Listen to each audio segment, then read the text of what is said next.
So without further ado, I give you Tracy Summers. Thanks, John. I want to thank everybody for being here, especially for you guys online. It's a beautiful day.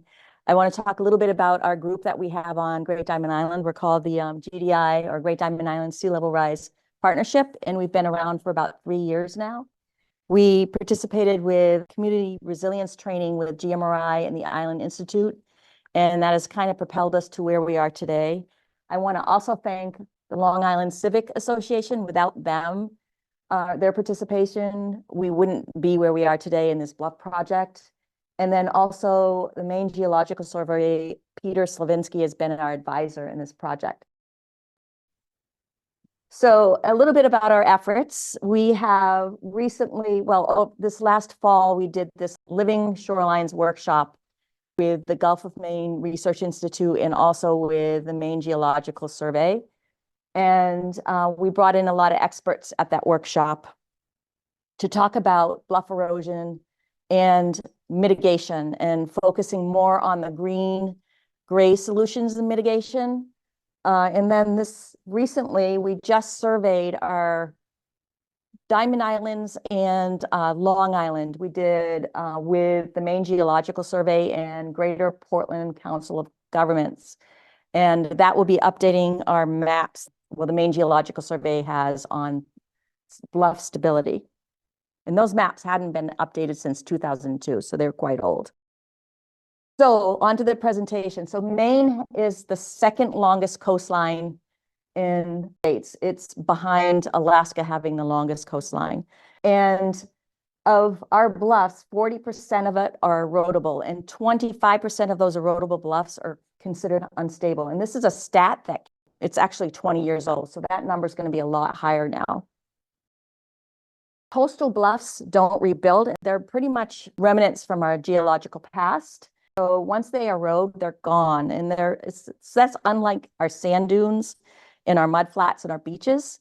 Those actually can reform in our lifetime. What is categorized as a bluff? So it's anything that is 3 feet or more and is composed of either rock or sand sediment. Our bluffs that we see here on the Diamonds and Long Island are mostly bluffs that are glacier marine and composed of muddy sediment, and they have a lot of clay in it.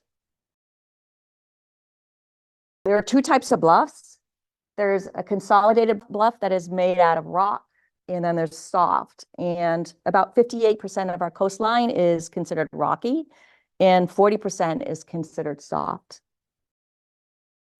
So here's an example of a consolidated bluff. You have all this loose material right here. It's 3 feet or more. And this next example shows you I'm sorry, that last one was an unconsolidated. This one shows a consolidated, which is still considered a bluff because it has 3 feet or more soil on the top of the ledge you see here.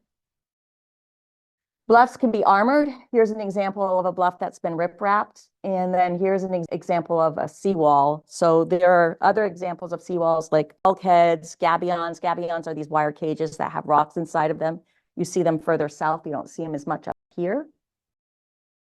What's not considered a bluff are cliffs. Here you have a cliff with less than 3 feet of sediment on the cover. You have at least 3 feet or more of ledge. They are very slow to change, but they do erode. And so what you see here is these huge, like 4-ton blocks that have eroded over this last year or so, mainly because I think there's a lot of freezing and thawing that you see up here that sloughs these rocks off. So another example of a non-bluff are beaches and dunes, and they don't form bluffs unless you get some sort of wave action that erodes the toe, which is what you're seeing right here. And here's another example of that on Long Island. This is Fowler's Beach, I believe, or I'm not sure. But anyways, they don't erode unless there's a lot of wave action, and we saw a lot of that this winter. How is our bluff composed of? What is the anatomy of it? You have your upland, which is this surface up here. You could have houses, infrastructure on that bluff. Then this area right here is called the crest, which is the top of the bluff. And then you have your face, and then you have the toe, And that is where the high tide mark usually comes into. Here's an example of this in a picture. You can see the upland up here, which is the lawn surface, and this little icon right here signifies the crest. You have the entire face, and then you have the tow line that runs along here. That's the high water mark. What is bluff erosion? In a natural, without our extreme sea levels that we've been seeing, it's mostly natural forces. And you get that with waves. A longshore current is a current that runs parallel along the shore. You have surface and groundwater, which could be exactly what it means there. You have water on top or water in the bluff itself. And then your freeze and thaw cycle. So the freeze and thaw cycles are going to be more impactful as our climate warms here in Maine. And they expect our climate to be more like Maryland in the future. And when you have that, you have these extreme thaw and freeze cycles, which the ice, they call it ice rafting, where that water gets into the moisture of a bluff and helps cause the erosion. And the thing that really is affecting our erosion is our rise in sea level right now, a foot higher than normal, and poor upland management. The natural factors that affect bluff stability is the height, how tall is your bluff, the slope of your bluff, which is the most important contributor to bluff stability. And then what is your material? So is your material loose? Is it rock? Is it bedrock? Clay actually is the worst component to a bluff because it's what happens is you get the moisture that comes off, it acts as a lubricant. The moisture hits that clay and then it just slides right off. So clay is not a great component to bluffs. We see a ton of it here on our islands. The bluff in a natural situation wants to stabilize itself through slumping or landslide. So you'll have this toe erosion that happens here from the wave action, and then you'll have a landslide event, which is all the slumping. When a bluff does this, it kind of restores its natural equilibrium. What you have here is a new, gentler slope, and the toe is further out here. You have this fringe marsh that's developing out in the intertidal zone. So the bluff stabilizes itself. Here's an example of a bluff that's been desperately trying to stabilize itself for the last, since I've been here at Diamond Cove. This image shows an unstable bluff with a toe at the bottom. And now you'll see it this year in January, actually see that wave erosion. This is a site that gets a lot of longshore current. And this is 5 days later. So you see the slump event that's just happened. You have all the slump material, you have the old toe, and then you have this new toe that is established here. So this bluff is really trying to equalize itself out.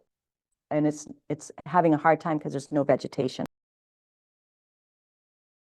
You really want to know what your bluff stability is. The Maine Geological Survey has these online maps that you can go to, and they categorize your bluff stability. This is an example of Chebeague Island. And you can see here, it's color-coded, so it's really easy to understand. Chebeague Island had their maps updated in 2020. So you're going to see these pink areas where they've actually had changes. Our maps have not been updated since 2001, so they're over 20 years old. So that is one of the reasons why we went out and remapped them this last week with the Maine Geological Survey. And this is the reason why this area we all know is completely unstable now. How they categorize these maps is you have a no bluff, and then you have stable, which is indicated by green, and then you have these two last categories, which are unstable. I think they're planning on combining these because with bluffs, they typically will go unstable, highly unstable. They might stabilize themselves again. It's really hard to track in these two categories. So I think they're going to be combining those. It's just unstable.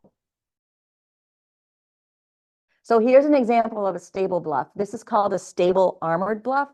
You have your gently sloped bluff here, and then you have the vegetation that is on this bluff. And you have a wide zone of sediment that's on the bottom, which in this case, it's armored. Here's another example of a stable bluff.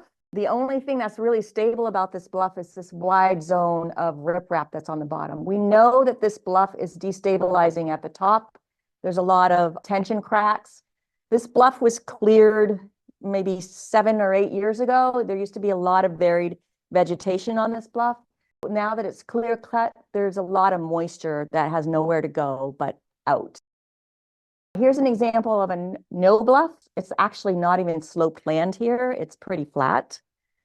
And in the back, that would be an example of a cliff because there's no sediment on the top that's at least 3 feet high.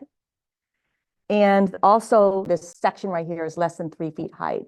There is a little bit of area here that is unstable. And that is this area in the back. There's a lot of roots showing. I think there's a lot of soil in there. It's just a small area, but that would be considered unstable. That bluff could actually restabilize itself because there's a lot of ledge behind there, so it might just back up to that ledge. Here's another example of no bluff because of the gentle slope, and you have less than 3 feet of height. But you do have these sections on the side that are showing stable bluff. We all know that this area is kind of unstable now with the recent storms. So here's an example of a bluff on the west shore of Great Diamond Islands. It's fairly steep, but it still has a lot of vegetation on it. And it has a few areas that are exposed with soil. And there are a few leaning trees, bent trees. When I took this picture, the trees were still alive. So this is 6 months later. This bluff is now highly unstable. You have a near vertical slope. You have little vegetation on this bluff. You have substantial soil exposure. And then you have a bunch of dying and dead trees. So this bluff would now be considered highly unstable. I put this picture up here because this is another example of a bluff, but it's armored. And this bluff would be categorized as armored unstable because of the erosion that's happening here on the toe. What are the natural causes of bluff instability? Well, the major one is bluff hydrology. When you start getting a super saturated soil, that's when you start getting these unstable bluffs. And that could be a natural or it could be man-made. We could have naturally like streams and stuff that contribute to the saturation. Most of the bluffs that we see here in Casco Bay are developed. If you water your lawn, you have septic fields that contributes moisture to a bluff. And then you have the runoff from roads and from your houses. And the other big factor that we learned, especially after this last trip that we did with the Maine Geological Survey, is that the upland management that we see on our coastlines around here is actually not conducive to having bluff stability. And the contributors to that are these monopolized ecosystems that you see on the bluff surface. You could have a whole bluff that's just covered in bittersweet. Bittersweet has a very shallow root system and there's not a lot of diversity. And the other thing we're all guilty of is putting yard waste over the bluff, a great way of strangling out all your native vegetation. Lawns have a very, very shallow root structure and they don't suck up a lot of moisture. And trees, if you start cutting back all your upland trees, you're actually, you're losing that bluff structure. The root mass actually holds the bluff together and also they suck up a lot of moisture. Where trees become more of a destabilizing factor is when you have them right on your crest, like you would have here, and they've got to be really big trees. So when those trees fail, they end up taking up quite a bit of bluff with them. The other thing that contributes heavy landscaping. If you have a lot of rock features, even houses on your bluff will contribute to that instability.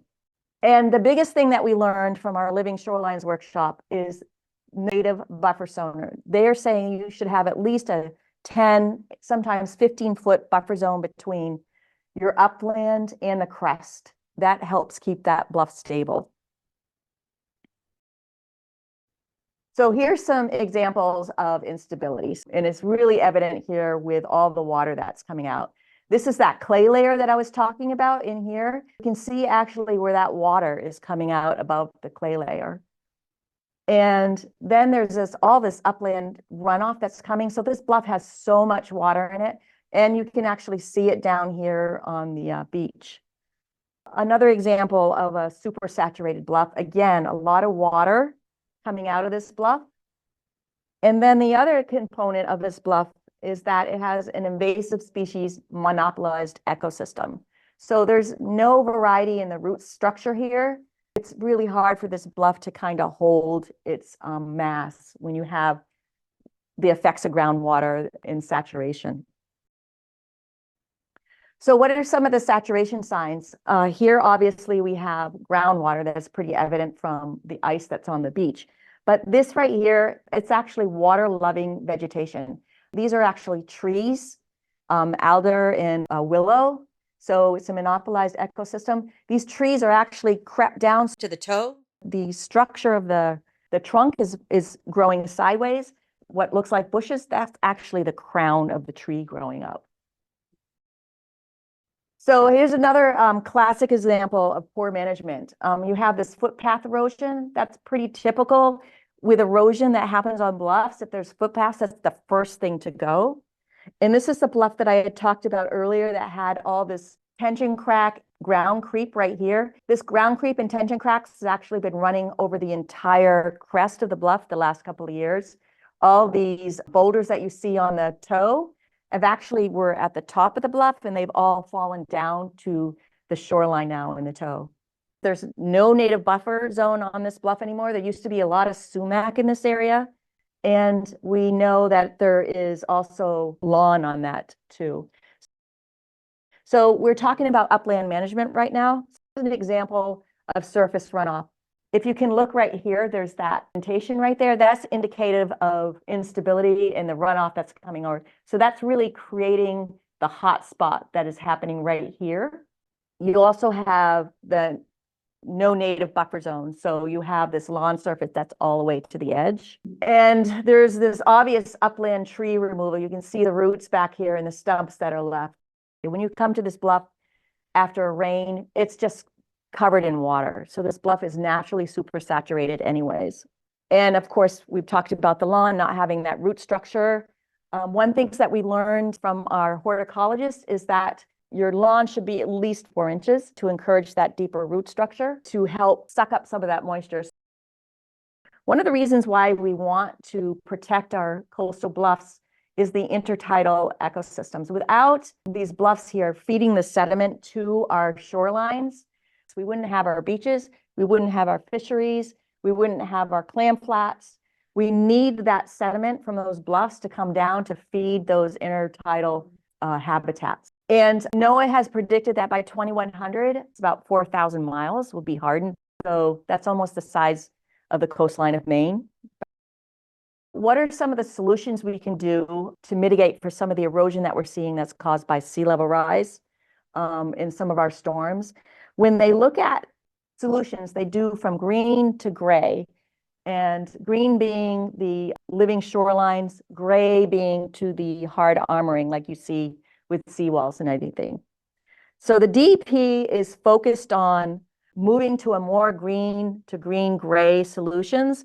It's part of the I think it's actually a law that's written into the climate action plan for the state. Here is a bluff that's in Massachusetts, and the actual engineering firm that did this actually has quite a few sites down there. He's moved up into Maine now. Their sites that they've had down in Massachusetts didn't have any storm damage from the storms that we got this year. They all survived. And I know that he does some sort of anchoring system where he actually anchors the vegetation into the ground. So that could be part of his success. Here's another example of a green to gray solution where you have edging. And here you can see where they use stumps. A couple of other that you don't normally see up here in Maine, you see more down towards the south, are these sills and breakwaters. So sills they encourage the growth behind, and breakwaters here will actually take away some of that wave energy that we get on the bluffs. And this is the site a couple years later. And now we're moving into the hard armoring or the gray matter. So we see a lot of this example in riprap. And we also see a lot of this example in seawalls. And here's our seawall on Diamond Cove. So the differences between these solutions is that these green to gray solutions will actually keep the habitats connected. Whereas if you go to hard armoring, it creates these barriers between the habitats, between the mudflats, beaches. And there are unintended consequences of hard armoring also. So here's an example on the west shore of Great Diamond. We know that this bluff is super unstable, but you do see this fringe marsh that is happening out here. And if you notice the width of the beach here, when you scan up to here, here's an area that has been ripraped.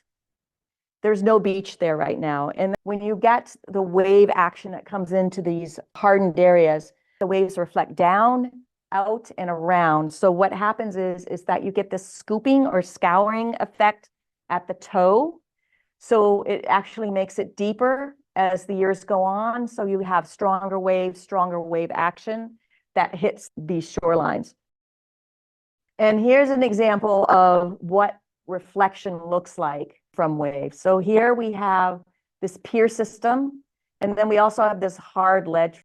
And this is a storm that I think that it was probably an annual storm of 12 feet, which is our normal. You can actually see how the waves are being reflected off the pier and off this rock and over into this area, which has exacerbated the erosion that's going on. Here's another storm that didn't even hit our annual. It was 11 feet and a half maybe. So you can see the reflection that's happening from just hitting this, being redirected and pushed over into this area. We recently had some storm damage on this pier from our January storms. So they put riprap in here. It really exacerbated the erosion that started happening behind this tree. And here is an example of the before, where you have all this riprap that was installed. And then we had a month where we had those tides, those astronomical high tides that were at 12 feet. And we had one storm, I think, that was a little, almost hit 12 feet. And this is what happened. You can actually see the riprap being redirected into this area. Here's some other areas where we have a little bit of that going on, these little hot spots here. So historically, this whole shoreline used to be hard armored, used to have a seawall, and those have collapsed, but you do have some sections that are still there. So that's kind of intensified the wave reflection that's going on here, along with the runoff that's coming off this building, where you can actually see that indentation there. That just tells you that it's going to be the next area to collapse. I want to talk a little bit about the sand dunes. So our sand dunes respond to winter storms, and they respond to sea level rise. They erode constantly and they reform constantly. So what you see here is wave erosion, and that is called scarping. And when you have storms that the waves are higher than the dune height, then you get this overwash, and that's a normal response to a dune too. They actually move inland. It's like a tread on a tank. So it just kind of rolls the sand over and into the upland. I just want to show this little graphic about winter erosion on a dune. So you have these strong wave systems, strong storms that come in. What they do is they actually scoop the sand out and move it out into the intertidal zone. And then in the summer months, what happens is you get these gentler waves, and they actually push the sand back up into the sandy beaches. Here's the Maine Geological Survey's maps that you can find online, and they actually will show the dunes that we have on our islands and on our shorelines. And essentially, dunes are protected by the Maine Natural Resources Protection Act. And here's the structure of the dune. So you'll have this front dune, which is the largest part, and then you have this back dunes in yellow. And these hashtag areas are what you would call the erosion hazard areas. Those areas are expected to erode within the next 100 years. They're expected to return to a marshland. And that could be from a 100-year storm tide, which we actually had this year. It could be from sea level rise. It could be just from flooding, but they are expected to erode.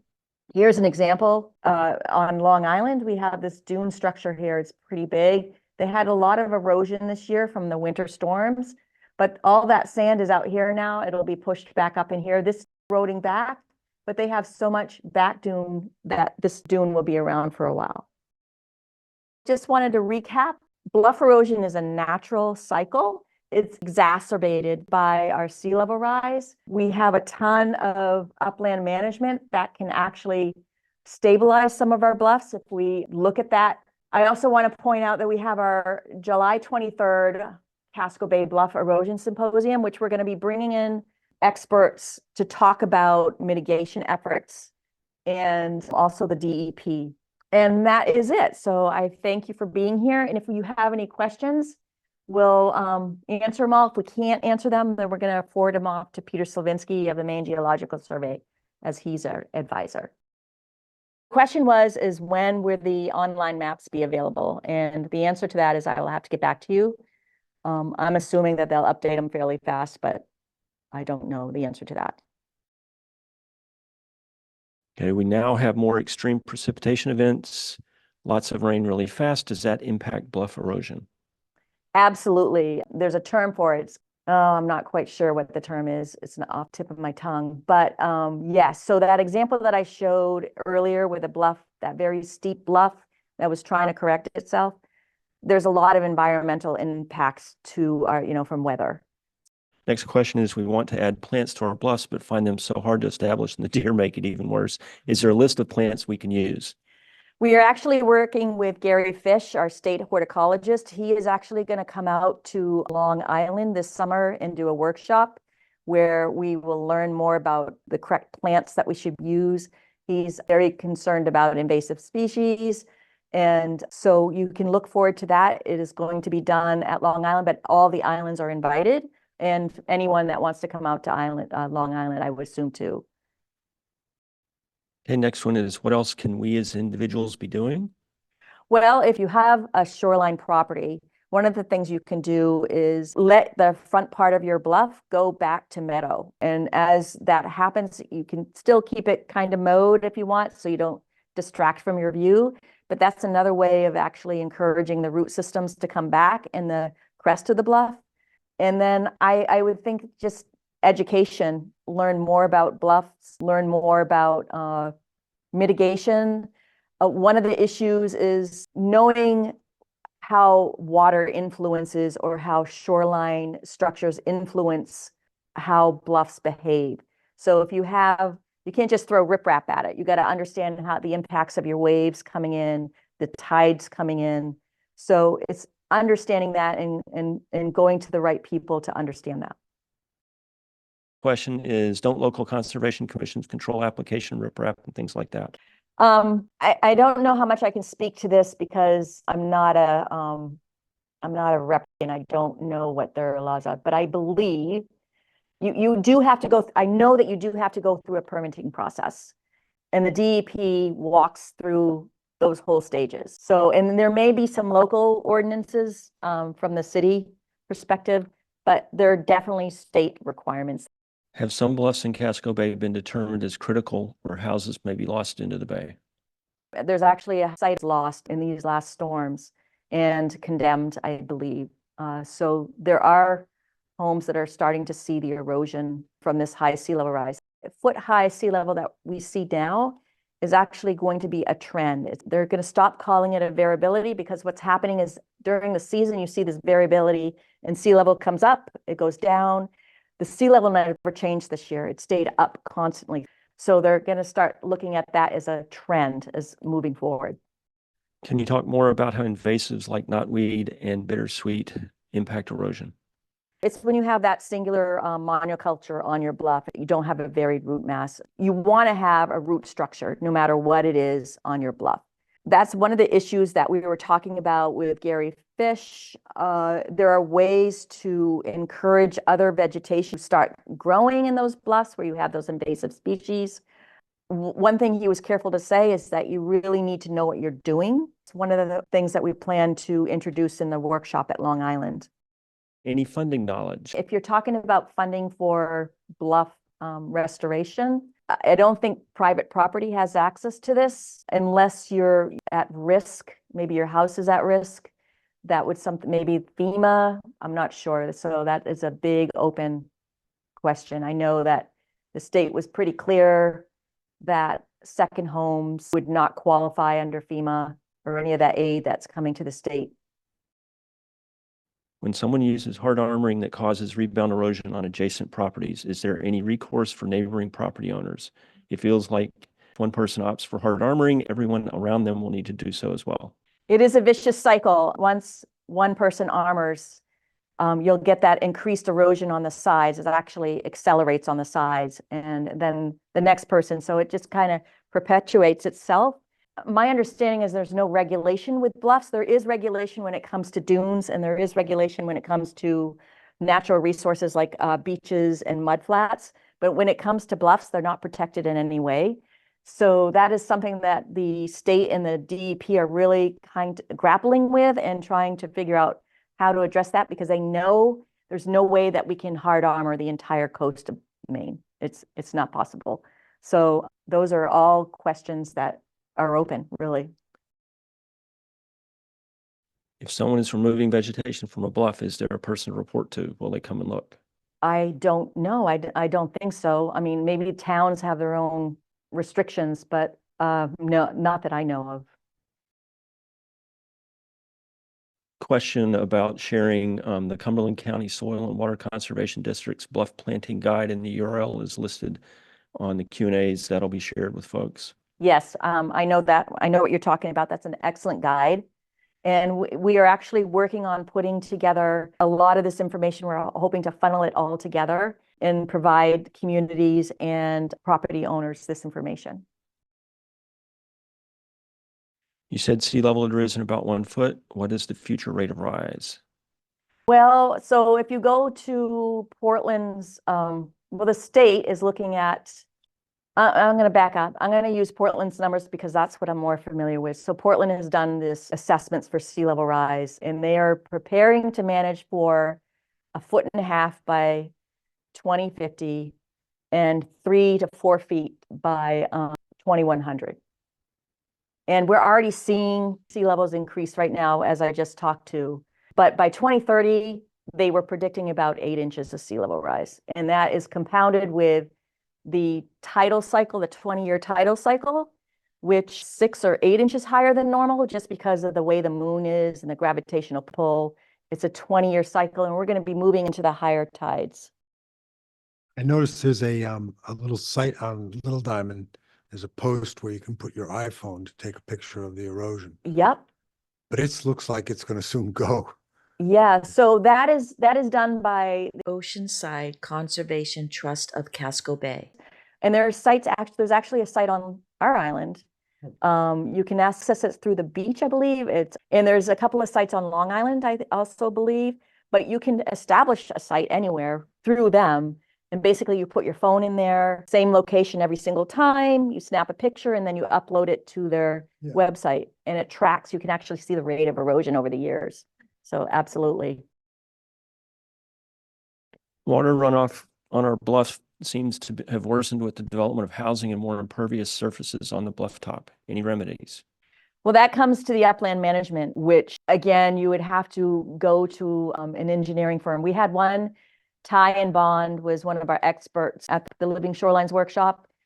And when they evaluate a site, they look at the upland management, they look at the bluff, they look at what happens in front on your beach, they look what happens out in the water. So you really need that kind of evaluation to determine what you can do to help mitigate for some of that water erosion that you're seeing. What about natural water accumulating underground, especially during winter when freeze thaw and water forces itself blowing out the embankment? Yeah, I don't know the answer to that. It's dependent on the geology and the formation in that particular area, very site specific. One of the things that we learned from the Living Shoreline is that each site is so site specific. You have these natural features that influence wave reflection as it comes into the shore. You could have a longshore current. So each site is very unique, and you really need a critical eye to understand those influence, not just from the upland perspective, but what's happening out there in the water.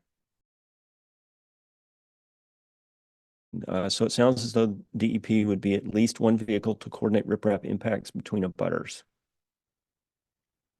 Yeah, I'm trying to think what the DEP said. So the DEP wants to move away from riprapping, and they want to actually move towards more of a green-gray approach, because what they're discovering is that riprapping is not actually a long-term solution. They're actually, in terms of keeping our habitats in Maine, our clam flats, our fisheries, there are huge impacts.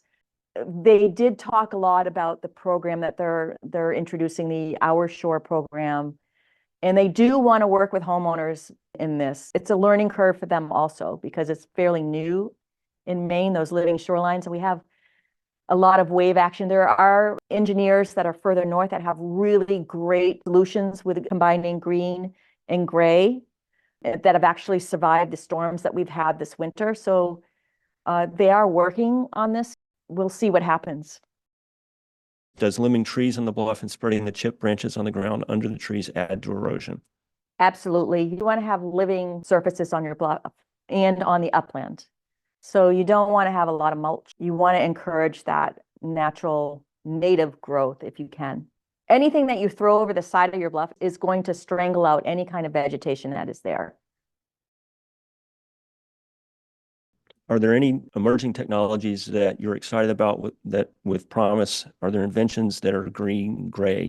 Well, so one of the experts that we're having at our Bluff Symposium is really successful in bluff erosion and really steep bluffs. So I'm really excited about that. And he's just started to work in Maine. Maine has a little bit more dynamic wave action going on the coast.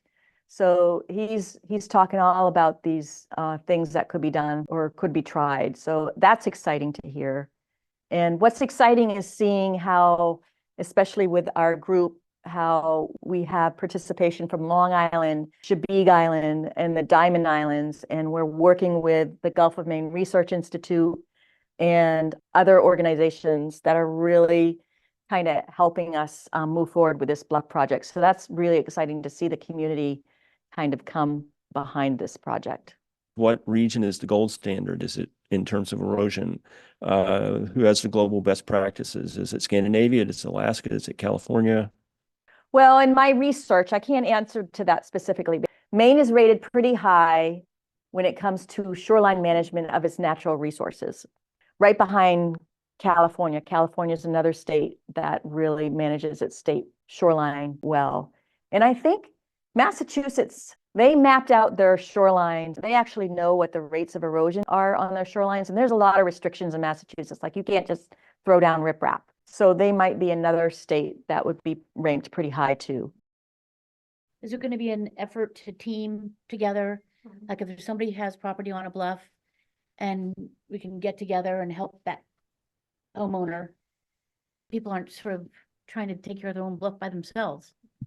Well, I mean, that's a good question. It depends on what those people want to contribute. I know that some of the workshops that we're planning, for instance, there's a lot of drone enthusiasts on islands. And one of the ways that we can encourage or facilitate our erosion rates to the state is to train our citizens on how to correctly take those oblique and overhead shots and give that information to the state so we can track the rate of erosion that is happening now. I would think that for shoreline properties owners, if they collaborate together to find solutions, it would be the easiest way and maybe the cheapest way.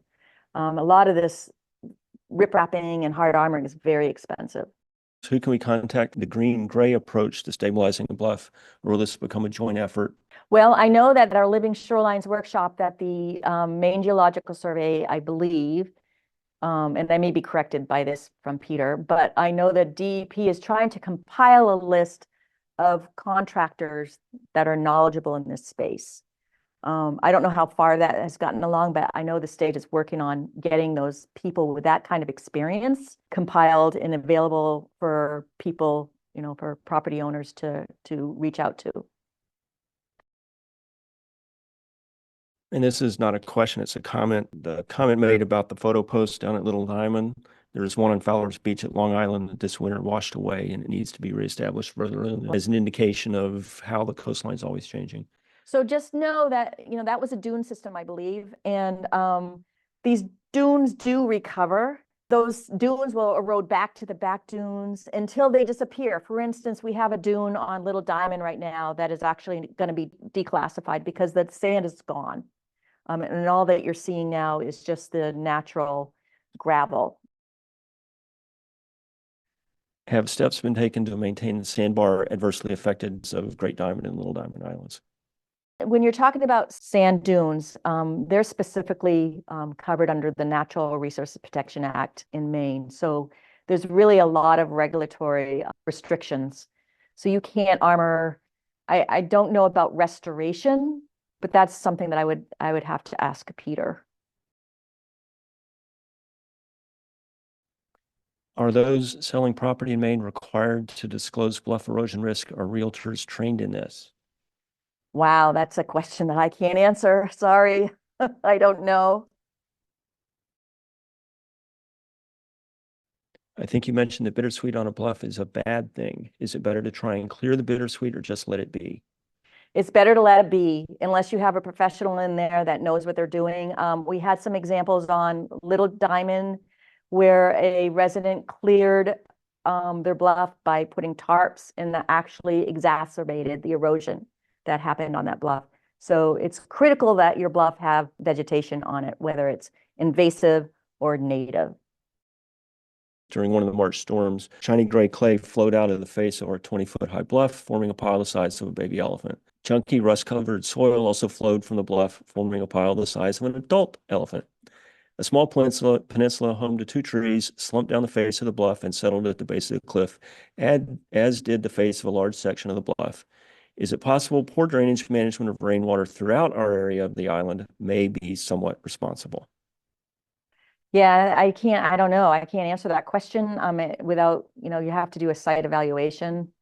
But it sounds like that bluff is trying to stabilize itself. I mean, you have this sediment that's moving out, so it's going to create this little fringe marsh maybe in front. So you'll have a little bit of stability moving forward. I don't know what the face of your bluff, if it's totally covered in soil or if it's got vegetation on it.